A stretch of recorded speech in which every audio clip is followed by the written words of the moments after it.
Good morning, everybody, and man, welcome to PrepperCon Radio.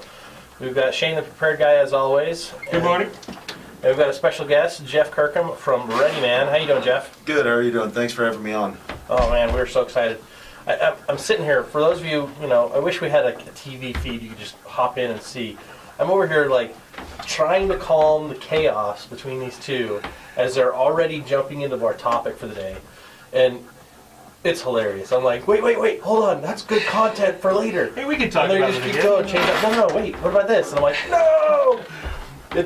I'm so glad you guys are both here. For everybody. This is, normally this would be our Survive week. Last week we did Survive. This week we're talking about protection, protect. Before we jump into it though, quick announcement. PrepperCon is coming up April 15th and 16th. So if you haven't done your taxes, get them done now so you've got your refund if you've got a refund. If you don't have a refund, I love you. You're awesome. You're doing it right. No free loans to the government. But get your refund. Don't spend it on a Hawaii trip. Don't spend it on a Disneyland trip. Get prepared. Come down to PrepperCon, get ready. We're going to have so much more than last year. Last year we had a fun show. For those of you who were there, thank you for coming. This year it's going to be even better. We've got a shoot house, so you can learn how to sweep your home the proper way. Jeff and ReadyMan team's going to be there teaching that class. So it's going to be a big booth you can run through with synthetic grounds, so it's safe. We've also got a hurricane simulator. We're finalizing production on that right now, and that's actually something we've had custom built. So this is like Hollywood quality effects. You're going to feel Even better than Hollywood. I would say better than right? Hollywood. This is like Universal Studios has got nothing on us. By the time this thing's done, it's going to be sweet. It's going to be fun. We've got 4 classrooms this year instead of 3, so we're going to have more than 80 classes. We've got survival stars. We've got, for the fun part, we've got Kyle Bell and Ben Bell off of Mountain Men. So if you watch that show, you'll meet these guys. They're from New Mexico. Totally awesome guys. A lot of fun. They do a ton of hunting, trapping, anything outdoors and survival. These guys are... They live in They Alaska? live. No, these guys are in New Mexico. Oh, New Mexico. So You said that. So it's going to be a lot of fun. We've also got... Well, I can't tell you yet. We're still working on a couple contracts. If we get these to come through, I got some more celebrities to tell you about. Very cool. But That I know about. we've got some really, really good classes. We've got EMP classes. We've got active shooter classes. We've got first aid, Medical training, yeah. medical training, suturing. If you want to understand how to take care of a wound, what kind of wounds need a suture versus what kinds don't, and then how to do that, you need to get to PrepperCon. Go to the website, get your tickets, and if you're really smart, you'll click on the special offers tab. Mm-hmm. And you can get our PrepperCon ReadyMan survival card. It's got 22 tools in one. It's the best one, Jeff. Thank you. And Actually, Scott helped quite a bit. So Exactly. can't Jeff take and all the I- credit. well, Jeff can take about 95, 99% of the credit on that one. We sat in his office for a couple hours discussing and talking about it and drafting it out, and within like 5 minutes, all of a sudden we're like, this is it, this is what we need. So if you want one of those, go to the special offers page, purchase the 2-day pass, you'll get one of those for free. They're awesome. I've already been using the needle to suture, I shouldn't say suture, using the needle to stitch a doll together for our commercial, which is going to go live here in a few days. But we're excited. It's going to be a lot of fun. So get your tickets, get ready. Go to PrepperCon.com. And without further ado, let's jump into guns. Let's talk into... I want to make a bit of a segue, if I could, Okay. from the previous segment with Paul. We were talking about really what's going on in the legislature and so forth. And one thing I wanted to point out, because I really didn't have any time to talk, which is fine, some great college, is that people have, or the American public has forgotten to, or really doesn't know what it means to be an American. What the Second Amendment is truly about, what a standing militia is about, or the lack of having a standing army. The reason we have arms and the reason we should have a militia is that it's up to us, right? It's our responsibility to protect our own country. And so that's one of the reasons why we're talking about guns today. Absolutely. That's a great point.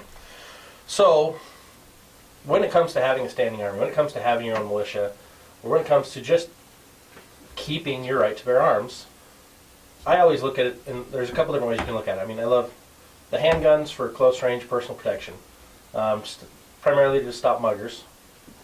or if you want to go wild, wild west, you can do Wyatt Earp. I don't recommend it. I don't see that working well for anybody. Right, the handgun is so you can fight your way to your rifle, correct, Jeff? Fight your way to your rifle, exactly. But that's all you got. I think it was Porter Rockwell that said, God made man, Colonel Colt made him equal. That's right. Yeah. That's a true quote. I've actually read 3 of his autobiographies. That guy was one tough dude. Yep. And he was nice. He was a very caring individual, but you don't take him off. He was tough. I'm kind of a sissy when we compare it to that, but I think we're all sissy when it comes to comparing ourselves to more Porter Rockwell. so today we've got in-house. I mean, this is pretty exciting for me. Jeff, let's talk a little bit about your background a little bit in firearms. You guys have just launched a bunch of courses through ReadyMan. We did. So with ReadyMan, we just got finished up filming the Ready Gun, which we're calling the cage dynamic sometimes, with slang terms that we're using for that. And so we're in the process of editing that up for the video content for our members. Nice. There's a bunch of free content on some of that stuff on our Facebook page and Instagram and whatnot, and also full30.com, full30.com. And so basically what we did is, me and my business partner, we were both in Special Forces for, him for about 20 years and me for about 28 years. And then what we did is we thin sliced down all of the fundamental things that you need to know to be safe and effective when you're shooting, and when you're shooting and moving, and when you're shooting and moving targets. And so we filmed all that, and we're putting it in the process of putting that together right now, and should be some really exciting content. Very cool. Well, there's that, and then you also do. I noticed you guys had a CCW recently that you threw up online. Have you had that class yet? Or We have, yeah. Actually, we've done 2 of those classes now, where we do a free CCW class, and then obviously the pitch there is we're bringing folks in so they can meet us, get interested in ReadyMan, and then get interested in joining our membership. We're coming out for some of our other live trainings that we have, where folks come in and we teach everything from a basic pistol all the way up to advanced pistol carbine. And one of our hallmark classes that we have is the home defense and tactics. That's where we awesome. teach folks to go through their house safely. And that's actually is a taste of that is what we're going to do at PrepperCon. Awesome. So, if guns kind of freak you out, you need to come to PrepperCon and hang out with Jeff. He will just quelch that fear right away. You are in control. That's the beautiful thing. Is the more you know and the more you understand about firearms, the better you are prepared to handle them. Absolutely. And we like to, the parallel that I like to draw all the time is like driving a car. It's amazing all the similarities between driving a vehicle and shooting. And just like with a vehicle, if you're not paying attention and you don't know what you're doing, you're essentially in a 2,000-pound bullet. You're going to go off the road and you're going to cause some damage. And it's very similar with any type of firearm. So knowledge is power in this place, and they can be extraordinarily safe. You just have to treat them with respect, and just like a vehicle. Absolutely.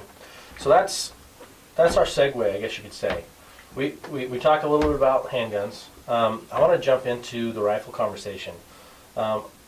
We've got a couple here in front of us, and I'm really excited about this because my knowledge on advanced weaponry, rifles, it's very limited.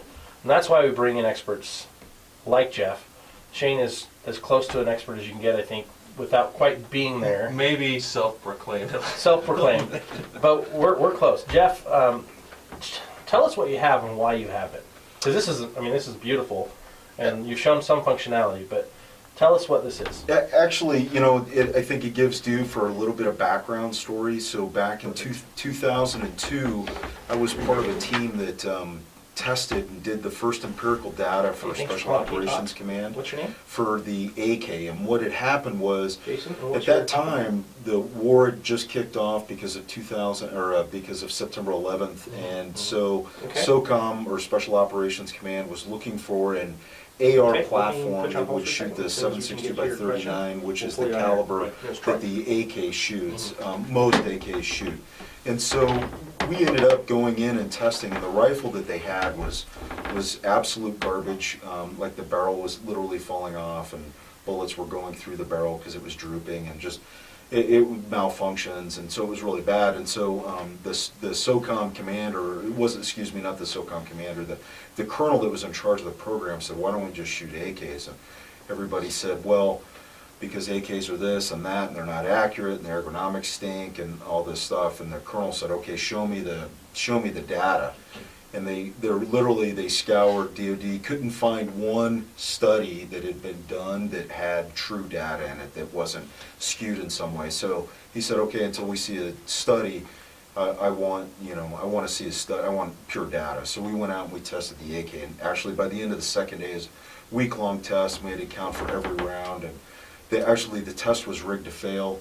And then by the end of the second day, the AKs that we had were performing so well that the SOCOM called back and said, you guys are fabricating your results, because there's no way those rifles are performing that well. And of course the CW5, which is about as high up as you could get in the military besides a general, had some few choice words. We had a CW5 looking over our shoulder, and at that time there were about 5 CW5s in the entire Army. Had a few and he was a Vietnam vet, had a few choice words to say. The testing went on and continued.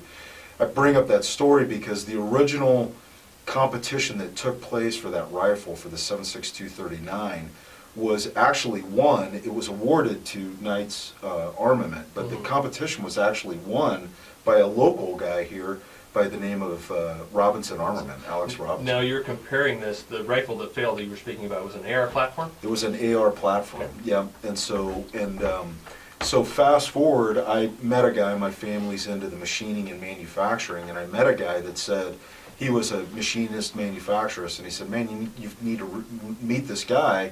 He makes a rifle that's kind of an AK M4 baby. And so I said, well, okay, and I looked it up on the internet. I was dubious at first because every AR platform I'd looked at that point was not. It was an AR platform that they put a gas rod on. And I'm not a big fan of the AR platform. And whether carbine or piston. Whether carbine or piston. Okay. There's some major design flaws in it. I equate it to the PC of the firearms world, like the Microsoft. The PC has got so many Band-Aids on it that it works, but when it breaks, it breaks. Right. And so That's why you need like 3 or 4 of them. So that's why you can't follow the code of 1 is none and 2 is 1. Right, right. It's, You need it's 3, 10 is 3 or 1. 4, and then when it starts acting funky, you pull all your data off it and you throw it away and you buy a new one, kind of like an AR. Okay. So, anyways, I looked at pictures of Robinson Arms rifle, and immediately I've got to go up and talk to these guys. And so I went up there and spoke to Alex, the owner, who's a great guy, and our relationship, friendship relationship started from there. And actually I got one of his rifles, the XCR, which stands for Exchange Rifle Caliber, XCR, Exchange Caliber Rifle, and took it out and tested it, ran thousands and thousands of rounds through it, and was impressed, to say the least. It was a true AK AR baby. So it's an AR on the outside and looks, but you take the guts out of it and it's AK. So tell me, I know we have a few more seconds before the break, but what are the flaws of the AR platform that you see as really a true professional? It's finicky. I mean, the magazine is finicky if you get the buffer weight off, and we'll continue after the break, but the biggest thing is it's finicky. It's got gremlins in it. Is it tough enough though? I mean, is it durable enough? It's just problematic. Oh, that's a long discussion. Okay. All right, well, we'll continue this discussion right back afterward from our sponsors. You're listening to PrepperCon Radio on K-Talk, AM 630, and join in if you can, 801-254-5855, right after the break. You are next. Okay, our music is still super weird, and I apologize for all those who are listening. That That's are like, awesome music. What are you talking the about? tone, with that music, the tone's like, okay, now we're going to talk about something light and fluffy like bunnies. Easter's on its way. So we're not going to go that route, though, because Easter's fun and eggs are tasty, but we're talking guns. And blowing stuff up today. So, I want to thank our special guest again. Jeff Kirkham's here with ReadyMan, and he is our favorite gun expert. Ooh, favorite. Thank you. Yes, absolutely. Absolutely favorite. We have a lot of fun. ReadyMan has been, I like to call you guys a partner of ours with PrepperCon since inception. I mean, you guys jumped in last year, both feet. They had one of the coolest booths at PrepperCon. Everyone would just kind of, they were drawn to your booth because they're like, what's going on over there? And you guys had your lockpick sets out, and these are they're credit cards. You can just slide it in your wallet when you need it, pop it out, pull it apart, and unlock your lock, your cuffs, like whatever you need. Like it's got a key set that you can use. So if you get abducted by space aliens or the KGB, then you're good to go. Or the BLM. I mean, let's get real. That's true. All right, that was probably a sucker punch there on my part. But hey, we're radio. We can talk. You can talk, and that's what we're here for. We've actually got a caller. We got Troy on the line. Let's bring him on. He's got a question about, I believe, iron sights. Troy, are you there? Yes, sir. Thank you, gentlemen. Hey, you're welcome. Hey, thanks for being on the air. You're live with us. All right. I understand you have a question about iron sights. Yes. Can I mix my iron sights? I have one brand of iron sight on the front, pretty high end. I'm saving up for the rear iron sight, backup iron sights, whatever. Does it matter? Can you mix brands? What's the deal with iron sights? You know, that's a great question, and as long as you have a high quality sight, remember what iron sights or what sights your traditional sights are doing is they're just lining up 2 points so that you can put that front sight on the target accurately. So as long as you have high quality sights on the front and back, then you should be good to go. Where the problem you run into is with some of the less expensive sights or some of the cheaper sights. Every time you fire your rifle, you know, you've got a pretty violent action that's going on. You've got a bolt that's slamming to the rear. You've got muzzle rise from the explosion of the round going off, and stuff can tend to wiggle loose. So as long as it's not wiggling loose and it's lined up and it stays lined up, you should be good to go and have no problems. Okay. Any brand recommendations? 1, 2, 3. You know, there's so many high quality ones out there right now with a proliferation of rails. You know, I'd be amiss to try and point you in one direction, because there's so many different shapes and sizes and how people want to fold them up or leave them stable and all that. I would say if you go to check out a couple of gun stores and get online and read the reviews, the information would be far more updated from that than what I could tell you over the radio, because there's just so many good quality ones to choose from. But check those reviews online, make sure, because inevitably, if somebody drops it and it falls off, then obviously that's not a good one. So my question is steel, polymer? What kind of sight? You know, Magpul just recently came out with some polymer, and they're holding up really well. Okay. From what we've seen. So, you know, I don't know how well they're holding up overseas because it's kind of a newer thing. So in actual quote-unquote combat conditions, you know, as long if it's being a backup to an electronic sight, then you don't have as much worry that you're having to worry about. The biggie is that people need to think about is get a good zero on your rifle, whatever caliber that is, and remember, caliber will dictate the range that you're zeroing your rifle at, and the range that you're engaging your targets at will tweak your zero as well. And then if you're shooting an electronic or you're shooting glass, then all of a sudden those irons or plastics, if you're buying from Magpul, are backups, and so they can be quite a bit more stable because they fold out of the way and they're not as apt to get banged around. So that takes us into kind of talking about the lightweight, and we wanted to discuss that a little bit today. A lightweight AR like you had built and shown on your website and social media and so forth. Obviously, the polymer is going to be a lighter weight option. It is, yep. Now, you had also mentioned before we started the show is that these lightweight ARs that you had built weren't necessarily holding up. Yeah, what we ran into is, we've got one of our posts that we put up, and it's a lightweight AR.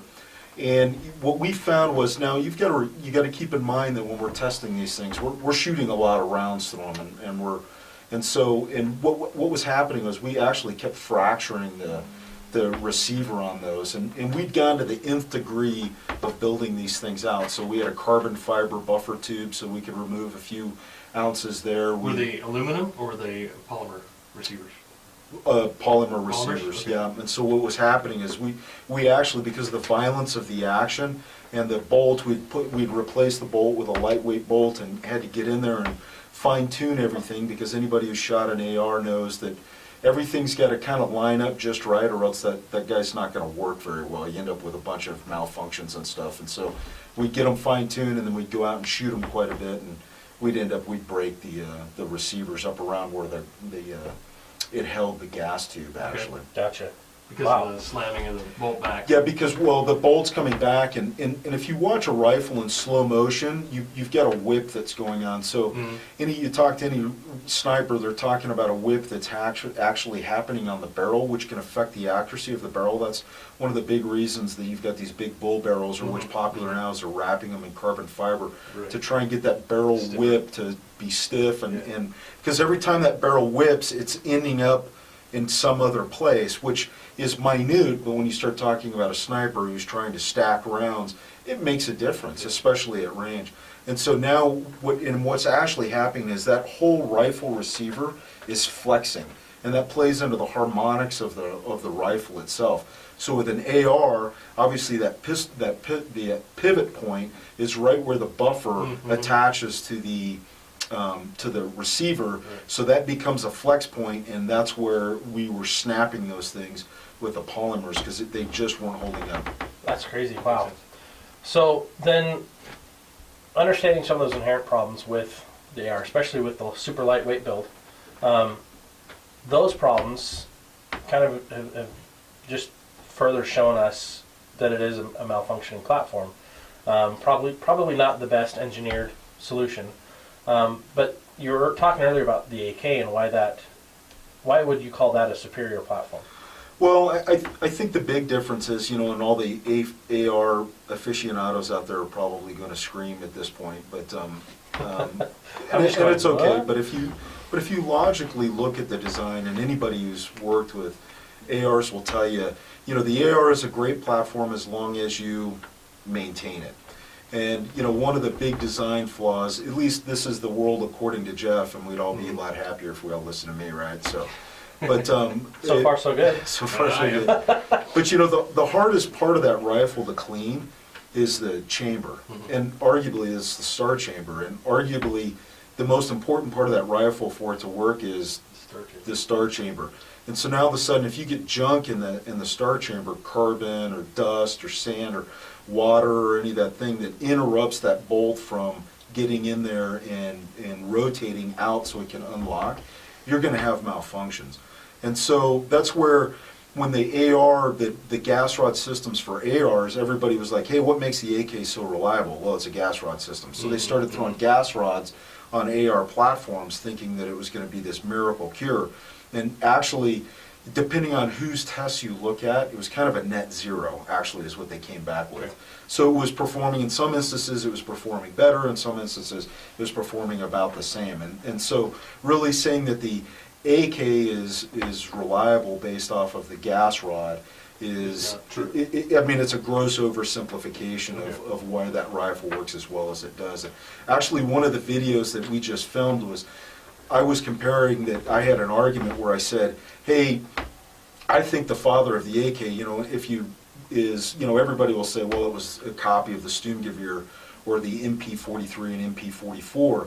And my argument is, no, it wasn't. I believe that the inspiration for the rifle, the inner workings, not necessarily, because high capacity rifles were actually already in use. The PPSH-41, which was a high-end pistol caliber, it was called the burp gun back then, was a 7.62 by 25, but everybody was already trying to do this, and I believe that the real father of the internal workings of the AK was actually the M1 Garand.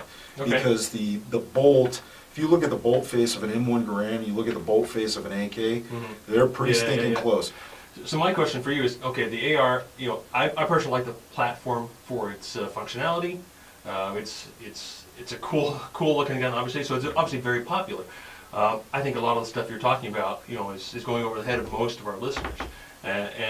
So what are your recommendations? Would you recommend that someone go out and buy an AK or start with an AR? There's for the folks that like the AR platform, because for the ergonomics, and the ergonomics are great, There's a local company here called Robinson Armament. They create they made up the XCR, which is, in my opinion, is a great combination of both. If you look at it in a glance, it looks like just another AR platform that's out there. But then as soon as you take the guts out, like what I showed you guys, it's like, whoa, those are the guts of an AK. And the added benefit with what Robinson came up with, it's like you loosen one bolt and you can pull the barrel off. So you can put a long barrel on there. If it's licensed for a short barrel rifle, you can put a short barrel on there, and then you just tighten this nut back up. It holds its zero actually surprisingly well when you're moving the barrels around, which you wouldn't expect. You can dial the gas, so if you're shooting junk ammo or you've got a suppressor on the end, you can adopt it. It's a really well thought out rifle platform. So the price, what is the price point on that? Because basically and the reason I get into this is you can get yourself a budget AR for around $500, $600. And it's better to have one than none, right? It is, and obviously in the world of capitalism, the more that's being produced, the lower the price, and that is a drawback to the Robinson. Is it's up in the $1,500, $2,000 range depending on the caliber.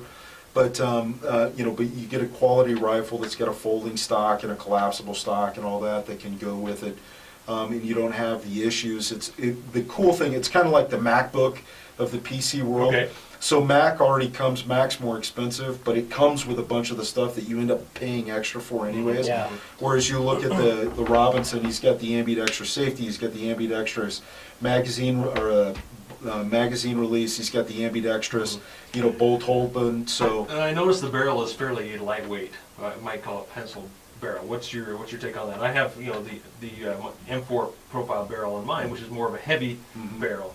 What about, how does that affect the accuracy? You can sweat. That's the beautiful thing of it, is like you want a little bit heavier barrel, then you put a little bit heavier barrel on there. I just tested out his XCR-M, which is a 7.6251, a 308, and we were flabbergasted at the results. We were nailing steel offhanded at about 300 meters right out of the box with iron sights. So would you choose that over, say, a SCAR 17? Oh, absolutely. Really? Yeah, okay. Absolutely. It's actually is a thinner. When you pick it up, you're like, man, is this thing a 5.56? Because it's a real narrow profile on it.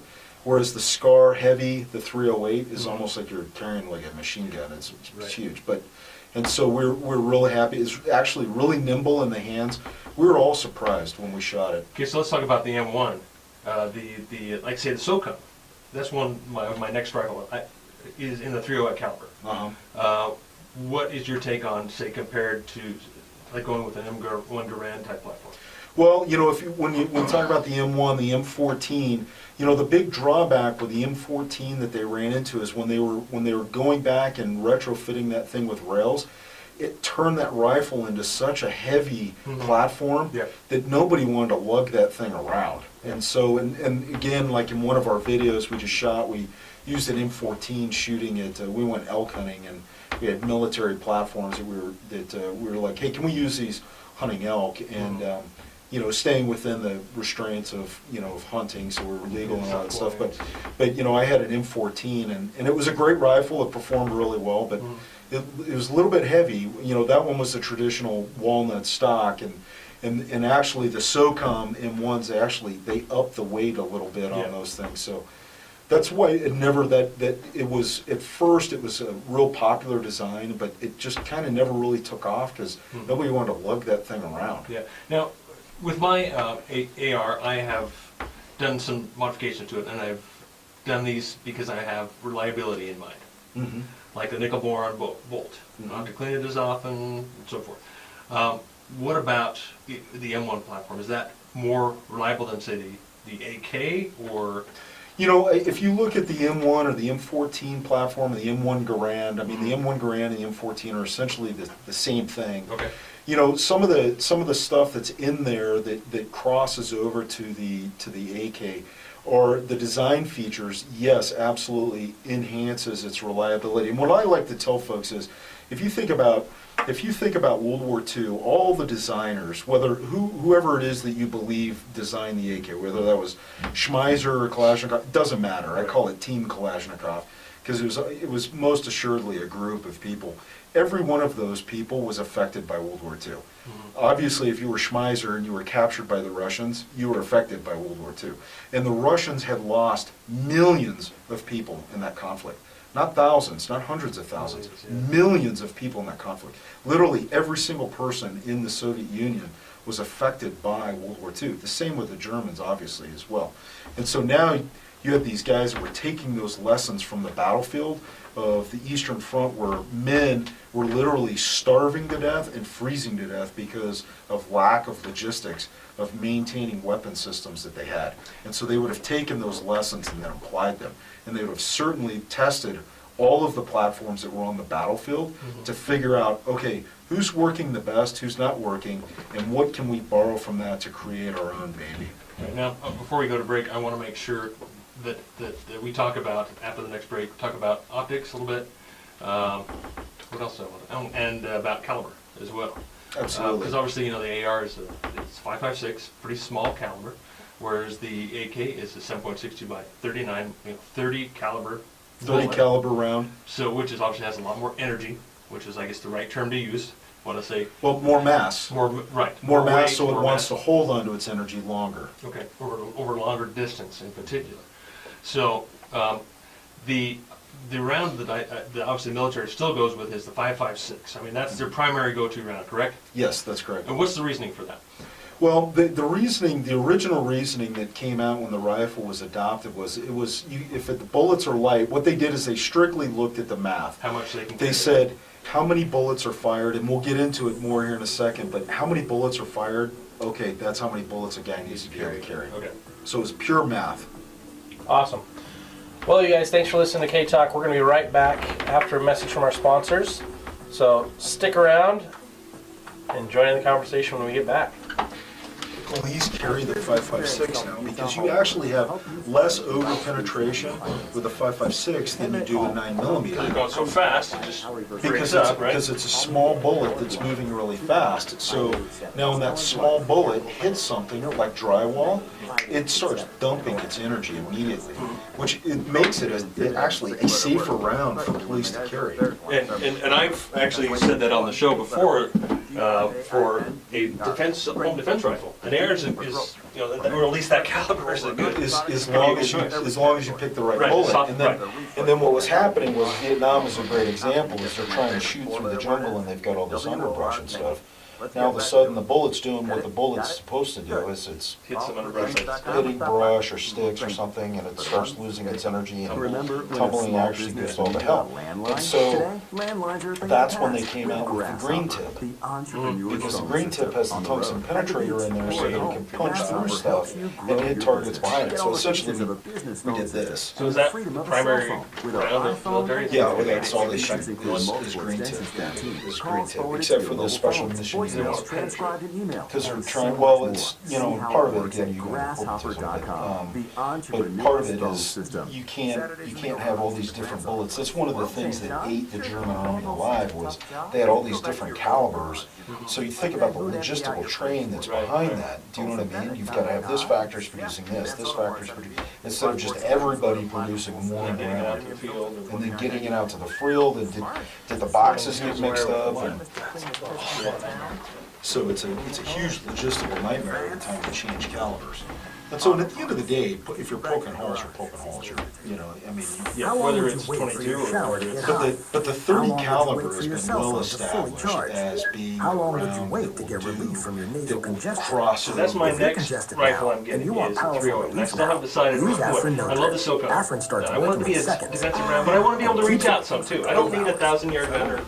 And the caliber that's probably schwacked more people than anything is the 30-30. I mean, the 30-30 killed a lot of Indians on the plains. And the 30-30, really, the 7.62-39 is the rough equivalent of the 30-30. Oh, okay. Ballistically, they're very, very similar. Very similar bullet weight, very similar trajectory, accuracy and stuff. And actually... It's killed more deer than anything else. It's killed more deer than anything else, and nice lever action. And you've got that big, and what they did was, because it's 30 caliber, but it's a reduced power, it still has enough energy that it can start smashing through, walls and stuff, because in the rules of war, we're not dealing with police. Police he needs to see somebody he can shoot, but if somebody's shooting at me behind this wall, guess what? I'm gonna start raking that wall, because I'm not worried about little kids and stuff like that in the middle of the battlefield. Yeah.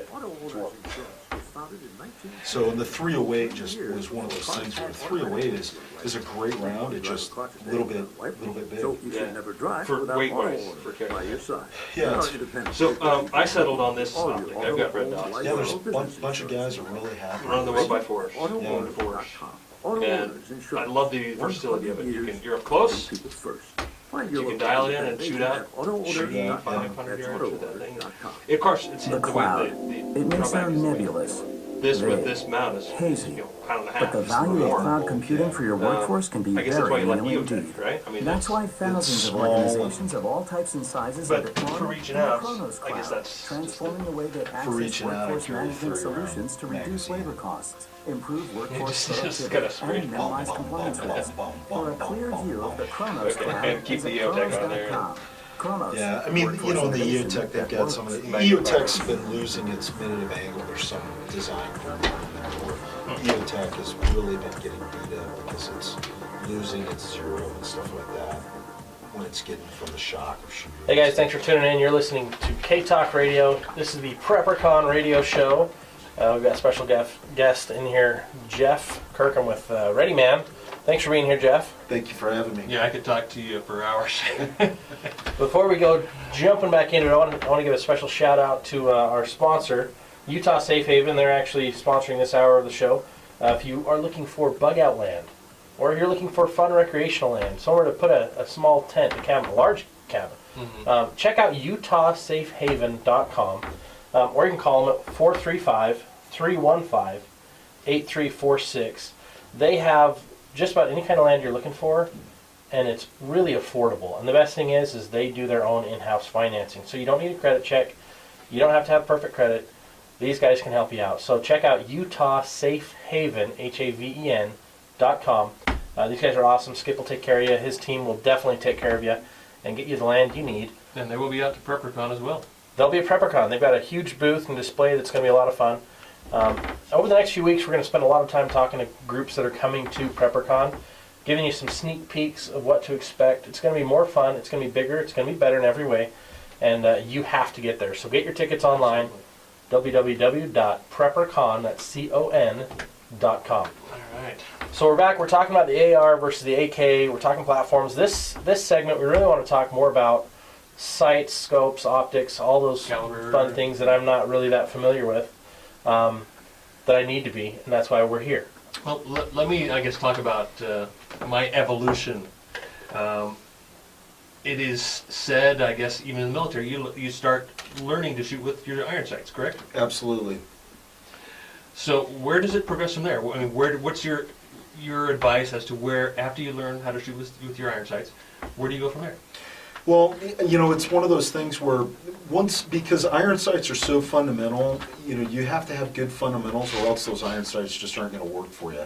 And you can, with electronic sights or with glass sights, when I say glass, I mean like Scopes and scopes, magnified optics. You can, not so much with the glass optics, but you can start to develop some bad habits that when you go back to your iron sights, I'll let her know. you can run into issues. Thanks, man. And so, But from there, I'm a big fan of the EOTech. Now, of course, the EOTech, the holosight, has had some issues here lately where it was losing some of its zero and stuff. So if you get a holosight, like I've got a holosight on my rifle here, and I haven't had any issues with it. I shot a ton out of it, and I haven't run into any issues. But apparently those gremlins exist out there. But there's plenty of high quality sights. Aim Point is yeah, another and one. that was going to be my next question for you. Is obviously the aim point aren't the same type of holographic sight. No, You're they're looking not. through a 30 millimeter tube. What's the benefit of EOTech over, say, apparently you like the EOTech. And I've found that at the end of the day, it's personal preference. Okay. Because I really like the EOTech because it's a big window, and I feel like I'm looking through a Right. window. My business partner Evan, who is probably one of the fastest, most accurate shooters I know, really prefers the microdot for the EOTech, which I absolutely, or excuse me, the microdot for the aim point, which I hate that thing. I can't hit the broadside of a barn with it, but he loves it, and he's obviously very accomplished with it. So at the end of the day, what you've got to do is go out and find the one that works for you. Like your platform that you have there, these guys are kind of somewhat new on the scene. Vortex, you mean. Vortex, who's there, you know, and they've been putting out an aim point type with a magnification. And That's what you have, Scott, right? Yep. And they actually, we've been really impressed with their stuff so far. It's affordable, so you're not dropping $500-600 on your site that can cost more than your rifle, like an EOTech. And they seem to be holding up really well. And they have a great warranty. And obviously, being a new company, they need to throw that warranty out there, which is basically essentially you drop it, you break it, you get a new one. Yeah, they're competing with the big boys, so you got to be better, faster, and less expensive. That's right. And so that's one of the reasons I decided to go with this. Also because of the price, it's about a $500 optic, which for me is which is plenty. I guess my next question to you is, what can the people who are listening, where can they start? Because obviously, you know, I have one of my favorite red dots is a little $100 Bushnell. It's just kind of like the MRO, or kind of like the Trigicon. I forget the name of the site, but it's a very small, very inexpensive red dot. Is that a great place for most people to start? I would say yes, because red dots are not all created equal. So one thing that I don't like about the aim point is when you increase the brightness on it, you're actually increasing the size of the dot. Right. Whereas I don't like that. Whereas the EOTech, as you increase the brightness, you're actually just increasing the intensity of the dot. It's still like 1 minute of angled dot that's in the center and stuff. So, you know, and that's where it's like, get out there, get to any of these quality ranges around here will let you borrow or rent rifles, and you can shoot them and you can run those rifles, or if you get out to some of the competitions and whatnot, or even just take them out yourself, borrow your buddies, and take it out and shoot it and see, hey, I like this works for me, or no, it doesn't. Again, you know, you use Evan and myself, you know, he really likes that microdot. I despise it. I like the EOTech. He does not like the EOTech. So, you know, it's a lot of personal preference there. And I think the thing that I'd like to point out is that you don't have to spend a lot of money at first. No, you do not. And you shouldn't. Right. Either on a rifle or on an optic, I guess, right? Because, you know, mine, you could easily start with, you know, a $500 AR. Well, and we then just learn had a from caller. there. While you guys were chatting, I took a call, and he said that you're both wrong. Okay. He said, don't get an AK, don't get an AR. He said, get a Browning 50 cal. Well, there you go. That'll solve all your problems. And he just laughed his way off the phone. It was pretty awesome. So a bolt gun rather than, and that's a whole other aspect I would love to talk to you about is, I would like my next rifle to be a bolt gun as well. Yeah.